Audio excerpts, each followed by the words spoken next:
তোমরা অনেকেই বলছো দা পরিমিতির টপিকটা নিয়ে সমস্যা হচ্ছে। এই টপিকটা দেখো, এই টপিকটাই থেকে কিন্তু পরীক্ষা প্রশ্ন আসবে, ঠিক আছে। এবার এখানে তোমাকে কিন্তু বেশ কিছু সূত্র মাথায় রাখতে হবে। এই সূত্রগুলো তুমি চট করে দুই এক ঘন্টার মধ্যে একটু পড়ে মাথায় রাখার চেষ্টা করো। আমি কিন্তু তোমাদের পরিমিতির উপরে এক্সট্রা করে একটা ক্লাস দিচ্ছি। আর দেখো স্পেশাল ম্যাথের 4টে ক্লাস দেওয়ার কথা আছে না, মানে আজকে 2টো দেওয়ার কথা ছিল, আমি একটু মানে কি বলবো সমস্যায় ছিলাম, দিতে পারিনি। আগামীকাল আমি দিয়ে দিচ্ছি, অসুবিধা নেই, ঠিক আছে।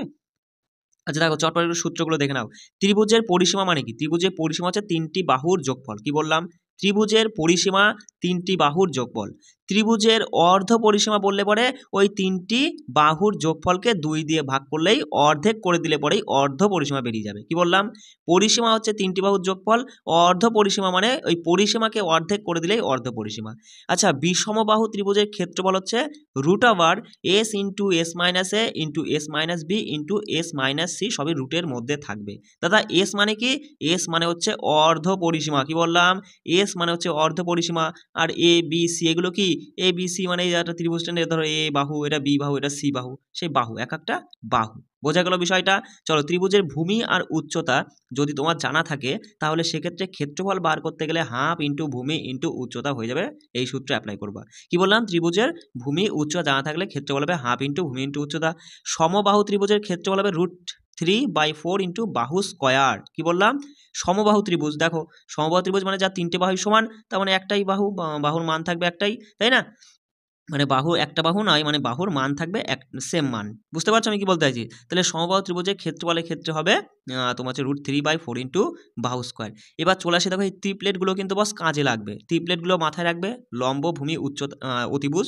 তোমার দেখো 3 4 5, 5 12 13, 6 8 10, 7 24 25, 8 15 17। ওই ধরো তোমার এরকম একটা কোনো অঙ্ক ত্রিভুজের অঙ্কের ক্ষেত্রে, আয়তক্ষেত্র, বর্গক্ষেত্র, বিভিন্ন জায়গায় কিন্তু এই ত্রিপ্লেটগুলো কাজে লাগে, ঠিক আছে।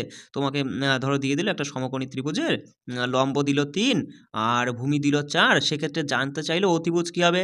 আমরা কিন্তু এই পাইথাগোরাসের সূত্র বার করলেই আমরা মানে পেয়ে যাই আর কি, যে অতিভুজ স্কোয়ার সমান লম্ব স্কোয়ার প্লাস ভূমি স্কোয়ার করলেই পেয়ে যাই। কিন্তু ওই সূত্রটা আমাদের অ্যাপ্লাই করার প্রয়োজন হয় না। তুমি সঙ্গে সঙ্গে বলবো 3 4 তাহলে 5 হবে। যদি এখানে এমন থাকতো যে 6 8 থাকতো তাহলে 10 হবে। বিষয়টা বুঝতে পারছো? সেই জন্য কিন্তু এই ত্রিপ্লেটটা কাজে লাগবে। যদি এরকম থাকতো যে এখানে 25 আছে, এখানে 24 আছে, তাহলে এখানে কত হবে বলো তো? লম্বটা হয়ে যাবে তখন 7, কারণ তুমি পড়ে নিয়েছো 7 24 25। অনেক সময় অনেকে বুঝতে পারে না দাদা, এরকম থাকে যদি ধরো এখানে দেওয়া থাকলো 10, এখানে 8 দেওয়া থাকলো, দাদা এখানে কি হবে তাহলে? কারণ 8 10, তখন তুমি এখানে 3-এর ডবল 6 করে দিবো, মানে এটা তো রয়েছে।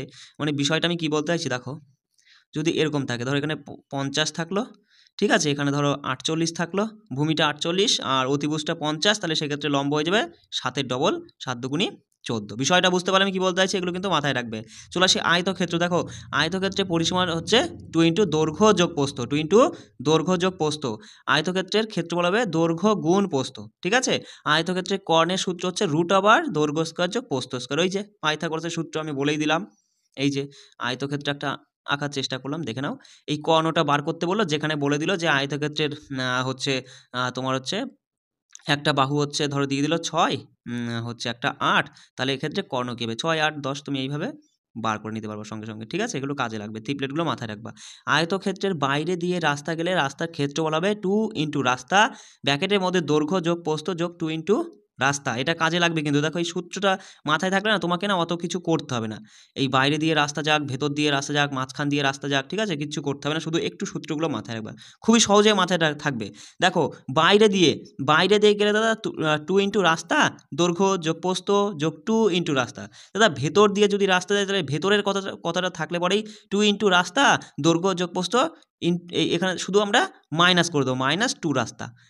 বাইরে গেলে পরে +2 রাস্তা ছিল, ভেতর দিকে গেলে পরে -2 রাস্তা, শুধু 2 রাস্তাটা বাদ দেবো। আর যদি মাঝখান দিয়ে যায় তাহলে সেক্ষেত্রে শুধু এই যে ভেতরেরটাই হবে, শুধু 2 ঠুই কোনো জায়গায় বসবে না, শুধু রাস্তা ব্র্যাকেটের মধ্যে দৈর্ঘ্য যোগ প্রস্থ বিয়োগ 2 রাস্তা, মানে শুধু রাস্তা। বিষয়টা বুঝতে পারলে? এগুলো কিন্তু মাথায় রাখবে। দেখো বৃদ্ধি, ওই যে তোমার বলে দেবে যে আয়তক্ষেত্রের একটি বাহু তোমার বলে দিল 10% বৃদ্ধি করলাম, অপর বাহু হচ্ছে 20% বৃদ্ধি করলাম, তাহলে ক্ষেত্রফল কত শতাংশ বৃদ্ধি পাবে। অথবা বলে দেবে আয়তক্ষেত্র বলুক তোমার হচ্ছে বর্গক্ষেত্রের ক্ষেত্রেও অসুবিধা হয় না। তোমার হচ্ছে আয়তক্ষেত্র, তারপরে তোমার আরও আছে, মানে কি বলবো, আয়তক্ষেত্র ছাড়াও তোমার দেখবা এইটা কাজে লাগে, মানে ওই যে মানে শতকরা বা পার্সেন্টেজের অঙ্কের ক্ষেত্রে কিন্তু এই টাইপটা কাজে লাগে। তুমি শুধু মাথায় রাখবা যে বৃদ্ধি বৃদ্ধি বললে পরে a plus B plus AB by 100, বৃদ্ধি হ্রাস বা হ্রাস বৃদ্ধি বলে a minus B minus AB by 100, হ্রাস হ্রাস বলে a plus B minus AB by 100, এটা মাথায় রাখবা, ঠিক আছে? এগুলো সবই কিন্তু একটু দেখে নিও। চলো পরে দেখো বর্গক্ষেত্রটা দেখে নাও। বর্গক্ষেত্রের ক্ষেত্রফল হচ্ছে বাহু স্কোয়ার, বাহু ইন্টু বাহু মানেই বাহু স্কোয়ার, ঠিক আছে? এ মানে কিন্তু বাহু। আচ্ছা, বর্গক্ষেত্রের পরিসীমা হচ্ছে 4 ইন্টু বাহু, বর্গক্ষেত্রের পরিসীমা 4 ইন্টু বাহু। বর্গক্ষেত্রের কর্ণ হচ্ছে √2 ইন্টু বাহু, √2 ইন্টু বাহু। এই সূত্র সব মাথায় রাখো, আমি কিন্তু অঙ্ক এর পরে কিন্তু একদম তুমুল অঙ্ক করাবো, সেগুলো কিন্তু তুমি দেখে নিবা, ঠিক আছে? এই সূত্রের উপরেই কাজ করেই কিন্তু আমি অঙ্কগুলো করাবো, তুমি 2-3 ঘন্টার মধ্যে এই সূত্রগুলো মুখস্থ করে নাও। রাত যতই হোক আমি কিন্তু ক্লাসটা আনছি। দেখো বর্গক্ষেত্রের বাইরে দিয়ে রাস্তা গেলে কি হবে, বাইরে দিয়ে গেলে পরে যে 4 রাস্তা আর ব্র্যাকেটের মধ্যে থাকবে বাহু যোগ রাস্তা। কি বললাম? বাইরে দিয়ে, বর্গক্ষেত্রের ক্ষেত্রে বাইরে দিয়ে রাস্তা গেলে সেক্ষেত্রে ক্ষেত্রফল হয়ে যাবে, মানে ওই রাস্তার ক্ষেত্রফল হবে 4 রাস্তা, মানে 4 ইন্টু রাস্তা ব্র্যাকেটের মধ্যে বাহু যোগ রাস্তা। ভেতর দিয়ে গেলে পরে 4 রাস্তা ব্র্যাকেটের মধ্যে বাহু বিয়োগ রাস্তা। মাঝখান দিয়ে গেলে পরে শুধু রাস্তা ব্র্যাকেটের মধ্যে দুটো বাহু, মানে 2 ইন্টু বাহু বিয়োগ রাস্তা। দেখে নিবা। বৃত্ত, বৃত্ত দেখো, বৃত্তের ব্যাসার্ধ মানে কি বস? আর। বৃত্তের ব্যাসার্ধকে আমরা আর চিহ্ন দ্বারা চিনি, তাহলে ব্যাস হয়ে যাবে 2r, কারণ ব্যাসার্ধ মানে ব্যাস কি হয়, ব্যাসার্ধের দ্বিগুণ হয়, তাই 2r। আর বৃত্তের ক্ষেত্রফল হচ্ছে পাই আর স্কোয়ার, বৃত্তের পরিধি 2πr। এবার দেখো বৃত্তের তোমার যদি বলে ব্যাসার্ধ বলুক অথবা ব্যাস অথবা পরিধি, যদি মানে এক্স স্কোয়ার হয়ে গেছে, এটা ভুল গেছে, এটা এক্স স্কোয়ার হবে না, x% হবে, ঠিক আছে? ধরো বলে দিল যে বৃত্তের ব্যাসার্ধ ব্যাস পরিধি x% বৃদ্ধি পেলে ক্ষেত্রফল বৃদ্ধি হবে কি, সেটা বৃদ্ধি পাবে হচ্ছে 2x + x² বাই 100, ঠিক আছে? এত পার্সেন্ট। ধরো একই প্রশ্ন ধরো বলে দিল যে বৃত্তের ব্যাস অথবা বলে দিল ব্যাসার্ধ অথবা বলে দিল পরিধি x% হ্রাস পেলো, তাহলে সেক্ষেত্রে ক্ষেত্রফল হ্রাস পেলো কতটা? 2x - x² by 100। আচ্ছা, অর্ধবৃত্তের পরিধি হচ্ছে πr + 2r। কি বললাম? অর্ধবৃত্তের পরিধি হচ্ছে πr + 2r, মাথায় রাখবে। আচ্ছা দেখো, আয়তঘনক, এগুলো কিন্তু পরীক্ষায়, মানে আয়তঘনক থেকে পরীক্ষা প্রশ্ন আসে, ঠিক আছে? দেখো আয়তঘনকের দৈর্ঘ্য প্রস্থ উচ্চতা থাকলে পরে আয়তন হবে দৈর্ঘ্য গুণ প্রস্থ গুণ উচ্চতা। কেমন? আয়তঘনকের 3 পাশের ক্ষেত্রফল, এটা তেমন লাগে না, তাও একটু দেখে নিও, অসুবিধা নেই। আয়তঘনকের পৃষ্ঠতলের ক্ষেত্রফলটা মাথায় রাখবে, এটা গুরুত্বপূর্ণ। আয়তঘনকের পৃষ্ঠতলের ক্ষেত্রফলের সূত্র হচ্ছে 2 into AB plus BC plus CA. এবার দেখো এই যে অনেকে বুঝতে পারছেন এবিসি কি, এ মানে হচ্ছে দৈর্ঘ্য আমি ধরলাম, বি মানে হচ্ছে প্রস্থ, আর সি অথবা এইচ এটাকে তুমি উচ্চতা দিয়ে মানে হচ্ছে মাথায় রাখবা। এখানে সি দিলে পরে মানে বিষয়টা ভালো মাথায় থাকবে, সূত্রটা যে 2 into AB plus BC plus CA. H দিয়েও হতো কিন্তু, AB plus BH plus H A, কিন্তু এইচ আসলে পরে কেমন হয়ে যাচ্ছে বলে আমি এখানে দিয়ে দিলাম যে AB plus BC plus CA, ঠিক আছে? সি মানে উচ্চতা, এটা একটু দেখে নিবা, ঠিক আছে? চলো ঘনক দেখো, ঘনকের আয়তনের সূত্র হচ্ছে এ কিউ। কি বললাম? এ কিউ মানে ঘনকের একটা বাহুর কিউব করলে পরে আয়তন বেরিয়ে যাবে। ঘনকের সমগ্র তলের ক্ষেত্রফল হবে 6 ইন্টু এ স্কোয়ার, 6 ইন্টু এ স্কোয়ার। আচ্ছা, ঘরের 4 দেওয়ালের ক্ষেত্রফলের সূত্রটা মাথায় রাখবে। ঘরের 4 দেওয়ালের ক্ষেত্রফল হচ্ছে 2 উচ্চতা, মানে 2 ইন্টু উচ্চতা আর ব্র্যাকেটের মধ্যে দৈর্ঘ্য যোগ প্রস্থ, ঠিক আছে? আর সামন্তরিকের পরিসীমা হচ্ছে 2 ইন্টু সন্নিহিত বাহুদ্বয়ের সমষ্টি, ঠিক আছে? কি বললাম? সামন্তরিকের পরিসীমা হচ্ছে 2 ইন্টু সন্নিহিত বাহুদ্বয়ের সমষ্টি। আচ্ছা দেখো, একটি বহুভুজের অন্তঃকোণ আর বহিঃকোণের সমষ্টি 180 ডিগ্রি। তাহলে এবার যদি তোমাকে একটা বলে দিল যে একটি বহুভুজে অন্তঃকোণের মান এত ডিগ্রি হলে বহিঃকোণের মান কত হবে, তুমি সঙ্গে সঙ্গে 180 থেকে বাদ দিয়ে বলে দিবা। অথবা বলে দিল একটি বহুভুজের বহিঃকোণের মান এত, হচ্ছে তাহলে অন্তঃকোণ কত হবে, 180 থেকে বাদ দিয়ে মানে বলে দিবা, তাই না? কারণ তুমি এটা জেনে নাও যে একটি বহুভুজের অন্তঃকোণ ও বহিঃকোণের সমষ্টি হয় 180 ডিগ্রি। দেখো দুটি কোণের সমষ্টি যদি 90 ডিগ্রি হয় তাহলে তাকে আমরা পূরক কোণ বলবো। এই পূরক কোণ থেকে কিন্তু প্রশ্ন আসবে, আমি প্রশ্ন করাবো, তুমি দেখে নিও কেমন টাইপের প্রশ্ন আসে, ঠিক আছে? একটা দিয়ে থাকবে মান আর একটা মান তোমাকে জানতে চাইবে। আচ্ছা, তবে দেখো এটা মাথায় রাখবে যে এন বাহু বিশিষ্ট বহুভুজের অন্তঃকোণগুলির সমষ্টি হবে 2n - 4 ইন্টু 90 ডিগ্রি। কী বললাম? এন বাহু বিশিষ্ট বহুভুজের অন্তঃকোণগুলির সমষ্টি 2n - 4 ইন্টু 90 ডিগ্রি। পরীক্ষায় দিয়ে দেবে যে 10 বাহু বিশিষ্ট বহুভুজের অন্তঃকোণগুলির সমষ্টি কত। বিষয়টা বুঝতে হলে এরকম প্রশ্ন কিন্তু আসে, এগুলো একটু দেখে নিবা, মাথায় রাখবা।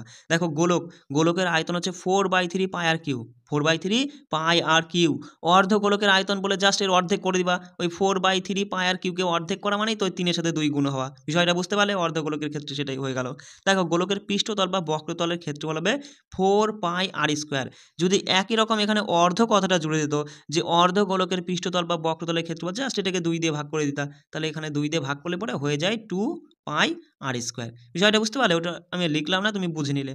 দেখো অর্ধগোলকের সমগ্র তলের ক্ষেত্রফলটা কিন্তু আলাদা, সেক্ষেত্রে 3 চলে আসবে, 3 পাই আর স্কোয়ার। সব ক্ষেত্রেই পাই আর স্কোয়ার, শুধু 4 থাকলে পরে সেটা হবে সমগ্র মানে সরি পৃষ্ঠতল বা বক্রতলের ক্ষেত্রফল গোলকের, আর 2 থাকলে 2 পাই আর স্কোয়ার থাকলে পরে মাথায় রাখবা অর্ধগোলকের কথা বলছে, অর্ধগোলকের পৃষ্ঠতল বা বক্রতলের কথা বলছে। আর 3 পাই আর স্কোয়ার থাকলে পরে দাদা অর্ধগোলকের সমগ্র তলের কথা বলছে, মাথায় রাখবা। লম্ব বৃত্তাকার চোঙের আয়তন দেখো পাই আর স্কোয়ার এইচ, এইচ মানে উচ্চতা, ঠিক আছে, মাথায় রাখবে। লম্ব বৃত্তাকার চোঙের বক্রতলের ক্ষেত্রফল হবে 2 পাই আর এইচ, লম্ব বৃত্তাকার চোঙের সমগ্র তলের ক্ষেত্রফল হবে 2 পাই আর আর প্লাস এইচ, 2 পাই আর ইন্টু ব্র্যাকেটের মধ্যে আর প্লাস এইচ। আচ্ছা দেখো রম্বসের পরিসীমা কি বলো? রম্বসের পরিসীমা 4 ইন্টু বাহু, রম্বসের পরিসীমা 4 ইন্টু বাহু, রম্বসের ক্ষেত্রফল হাফ ইন্টু কর্ণদ্বয়ের গুণফল, মাথায় রাখবে। আচ্ছা লম্ব বৃত্তাকার শঙ্কুর আয়তন 1/3 পাই আর স্কোয়ার এইচ, মাথায় রাখবে 1/3 পাই আর স্কোয়ার এইচ হচ্ছে লম্ব বৃত্তাকার শঙ্কুর আয়তন। এই শঙ্কু আর চোঙটা দেখে নেবো অনেকটা একই রকমের, ঠিক আছে, শঙ্কু আর চোঙটা অনেকটা একই রকমের। এই ক্ষেত্রফলের সূত্রগুলো দেখে নাও। দেখো লম্ব বৃত্তাকার তোমার হচ্ছে কি বললাম, শঙ্কু, হ্যাঁ, লম্ব বৃত্তাকার শঙ্কুর পার্শ্বতলের ক্ষেত্রফলটা হবে পাই আর এল, এল মানে হচ্ছে তির্যক উচ্চতা। আর এই তির্যক উচ্চতা বার করতে গেলেই কিন্তু তোমার ওই যে পাইথাগোরাসের সূত্রটা অ্যাপ্লাই করতে হবে, মানে তির্যক উচ্চতা বার করতে গেলে, ঠিক আছে। সেক্ষেত্রে তুমি এই ট্রিপলেট মাথায় রাখলে সহজে বলে দিতে পারবা। দেখো লম্ব বৃত্তাকার শঙ্কুর সমগ্র তলের ক্ষেত্রফল হবে পাই আর ইন্টু আর প্লাস এল, ঠিক আছে। আর এর সাথে দেখে নাও, দেখো গোলকের ব্যাস অথবা ব্যাসার্ধ যদি x% বৃদ্ধি পায়, তাহলে সেক্ষেত্রে পৃষ্ঠতল বা সমগ্র তলের ক্ষেত্রফলটা বৃদ্ধি পাবে তোমার হচ্ছে 2x + x²/100%। আর হ্রাসের ক্ষেত্রে কী হবে? 2x - x²/100%, শুধু মাইনাস হবে। আর বৃদ্ধি বললে প্লাস, আর হ্রাস বললে মাইনাস, ব্যাস।